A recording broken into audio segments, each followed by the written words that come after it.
Hi, I'm Colleen Campbell. I'm from UCSD, and today I'm going to talk about advanced abdominal ultrasound, which is faster than fast to the diagnosis you are looking for. Applications we're going to talk about today include appendicitis, small bowel obstruction, and intussception. First, let's talk about appendicitis. How good is ultrasound and how do we do it? Well, ultrasound provides a very good tool for evaluation. The sensitivity in the studies really vary depending on the operator, but my guess is somewhere around 85 to 90% for most operators. There's better performance with ultrasound when you use it in conjunction with the Pediatric appendicitis score.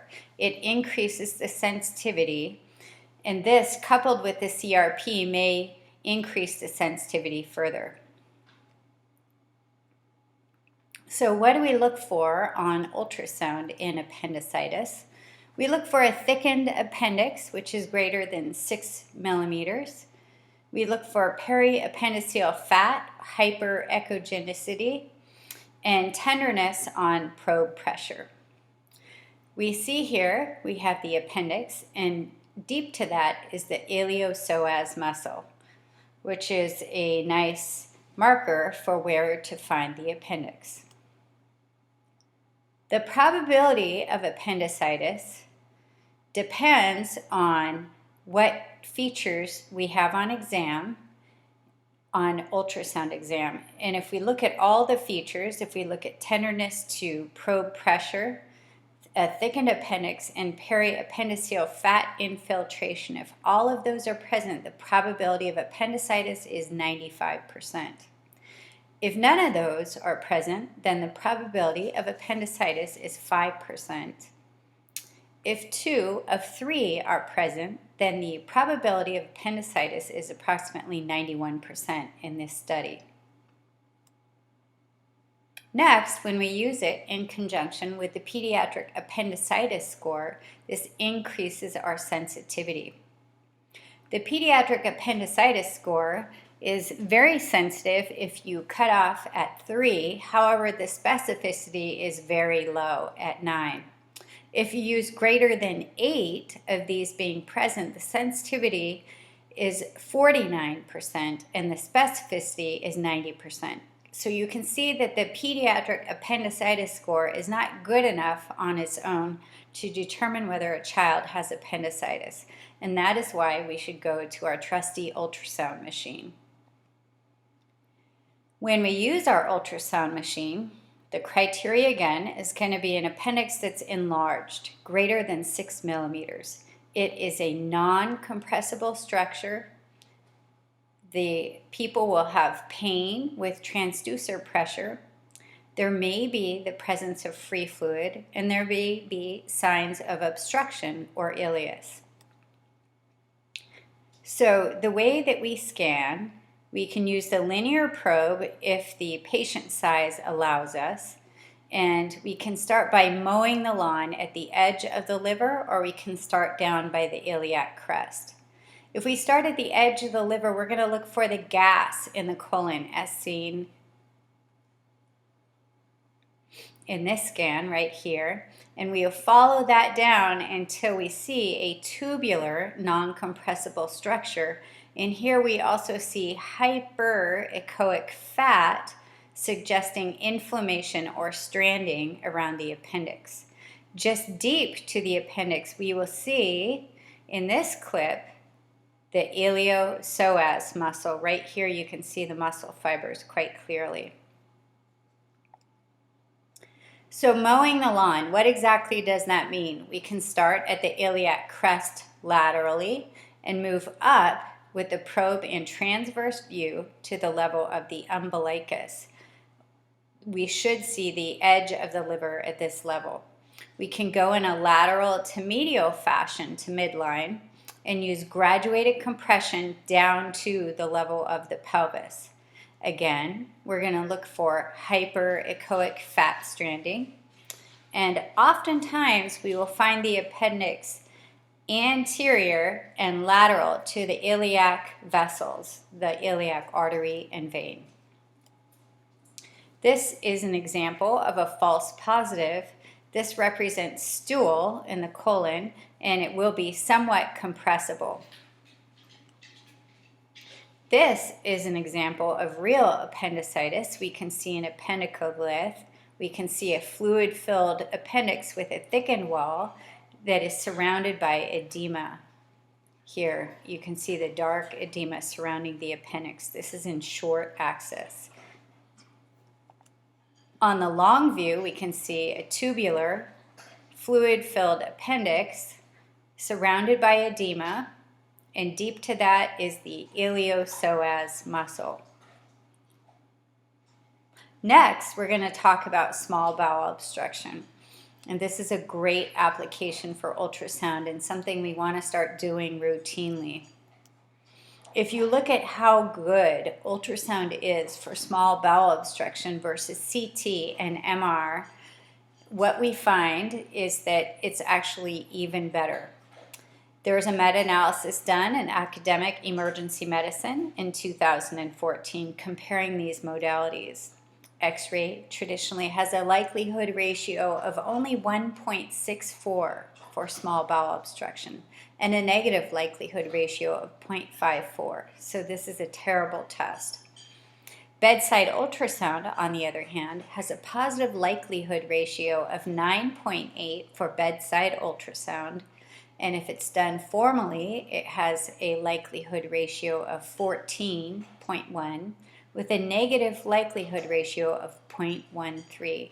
So it's both very sensitive and very specific for small bowel obstruction. If you look at the likelihood ratios of ultrasound compared to CT and MRI, you can see that ultrasound is a faster, no radiation test, which gives you a higher likelihood ratio. CT has a positive likelihood ratio of 3.6 and a negative likelihood ratio of 0.13. MRI has a positive likelihood ratio of 6.7, which is very good, but still not as good as ultrasound, and a negative likelihood ratio of 0.12. So the sensitivity of X-ray is 46%. Its specificity is 67%. So this is a great reason to go directly to ultrasound at the bedside to look for small bowel obstruction. And what we're looking for is we're going to look in all four quadrants, oblique views. We're going to include the pericolic gutters. And a small bowel obstruction is defined as greater than 2.5 centimeters of dilated bowel loops with lines going across the bowel. We will view to and fro motion of peristalsis against the obstructed portion and collapsed distal bowel. Large bowel obstruction is a dilation greater than 5 centimeters. This is an example of what we see in small bowel obstruction. So we can oftentimes start where a person is maximally tender and you will find a dilated loop of bowel. You see that we change our depth to usually less than 10 centimeters, so we get a good view of the bowel anterior in the abdomen. And we can see that there's no normal peristalsis here, that the obstruction will hit the wall and go backwards. This is another example of small bowel obstruction showing the plica circularis here quite clearly, or the keys on a piano. And we can see that the dilated loop of bowel is not showing any normal peristalsis here. Things are just sitting.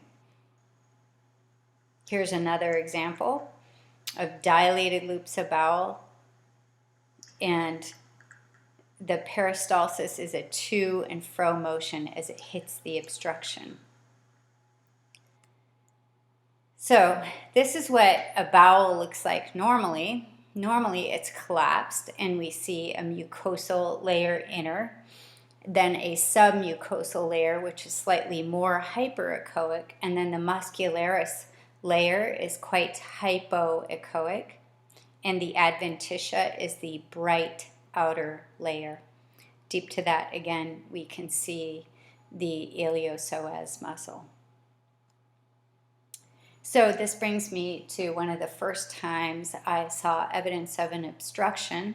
It was a case of a 61-year-old male who came in very ill with hypotension and a fever. His blood pressure when he arrived at the ED was at 70 systolic. He was 61 years old and he had advanced HIV. The patient presented with fever, vomiting, hypotension, and abdominal pain. Because he was so sick, we immediately did a bedside ultrasound, first looking at the area of the aorta. And this is what we found. So we found these dilated loops of bowel with this swirling in the bowel. So in other words, no normal peristalsis here. We took another look anterior to the aorta, and again we saw more dilated loops of bowel with a lack of peristalsis. Next, we looked a little closer and saw another suspicious finding, which I want to point out here. Here's more fluid in the bowel, and then here we see a bright ring down artifact here of gas in the bowel wall. There's also thickened bowel wall, and there's free fluid right next to the bowel. All of these are ominous findings, which we saw again lower in the pelvis. We saw this air in the thickened bowel wall. Sometimes the bowel wall will also be hypoechoic in this case because of edema in the bowel wall. So what we are seeing here is mesenteric ischemia. And ultrasound signs of this are a thickened bowel wall greater than 3 millimeters, which may be hypoechoic due to edema. There's a loss of flow on Doppler in the SMA or celiac, or an increased velocity greater than 250. Sometimes we see air in the bowel wall or portal vein, as we did in the last two examples. There is often free fluid in the abdomen from the process, like we saw in the last two examples, and there's increased intraluminal secretions, which we did see a layering out in that first example.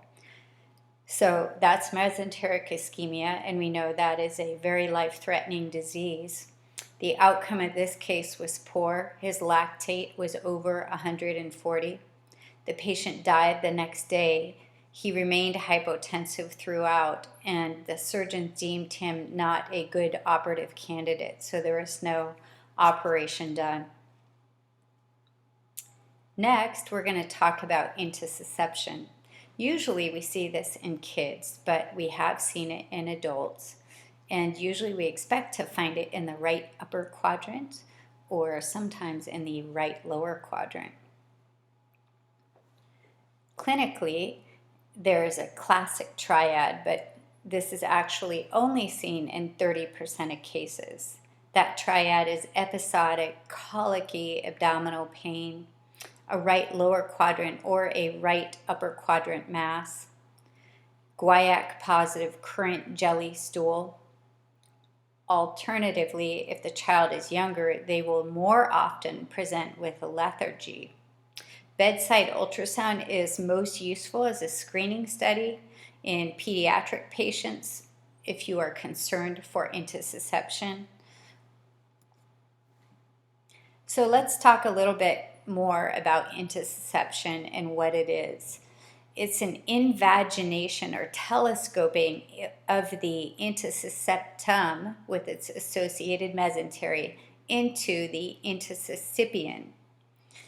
And so the majority of pediatric intussceptions have no lead point. Most often this occurs 90% of the time in the ileocolic region. And I would like to thank Sam Lamb for this slide, who has also done this lecture at UCSD. So we may see a target sign on X-ray, a mass in the right upper quadrant or right lower quadrant. We will see a crescent sign or an air pocket. There will be an absent liver edge, and there may be signs of bowel obstruction. Again, X-ray is not a sensitive or specific test for this. On ultrasound, however, what we see is something that looks somewhat like a kidney or a pseudokidney caused by the invagination. Another sign would be the donut or target sign in short axis on the intussception, and that's where you're looking at short axis on the bowel. So in short axis, again, we'll see a target sign. We'll see a sandwich or a pseudokidney on long axis, and it's usually in the right upper or right lower quadrant. And here's an example of that right here in short axis. And there we went in long axis. So the donut sign and the pseudokidney sign are what we're looking for. Non-operative intussception can be transient intussception. Usually these are smaller in size with a mean diameter of 1.5 centimeter. You do not see a lot of wall edema or swelling. There's a short segment of intussception and the preserved wall motion of the bowel. And we will not be able to see an absence of a lead point. If these signs are present, that is a good indicator that this patient will not need to go to the operating room.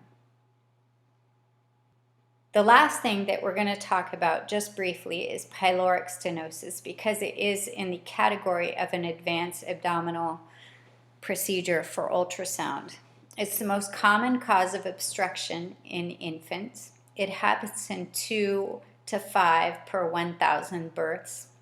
Usually kids present with it at 2 to 6 weeks old, and it's more common in males with a 4-to-1 male to female ratio. The classic olive is not detected on exam in 50% of children. So that's why we need ultrasound. We're going to start with a linear probe in the epigastric region. We will identify that pylorus between the distended stomach on the left and the duodenum and gallbladder on the right. We can try using oblique views for difficult examinations, and this is what we see.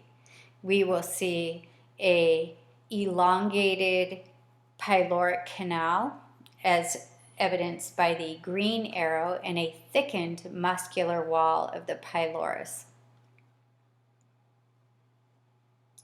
So the muscular wall will be more than 3 millimeters. The pyloric canal will be greater than 14 millimeters to make this diagnosis. Negative findings are pretty much the opposite of that.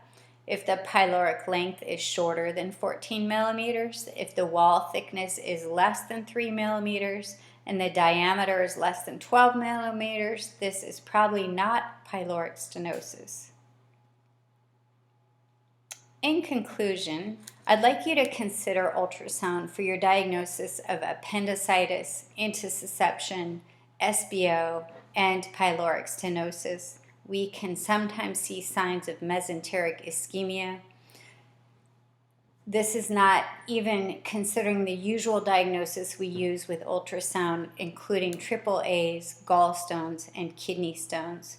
I think that this is going to be one of the biggest area of advancement in bedside ultrasound, is being able to diagnose a wide variety of causes of abdominal pain in less than 5 minutes.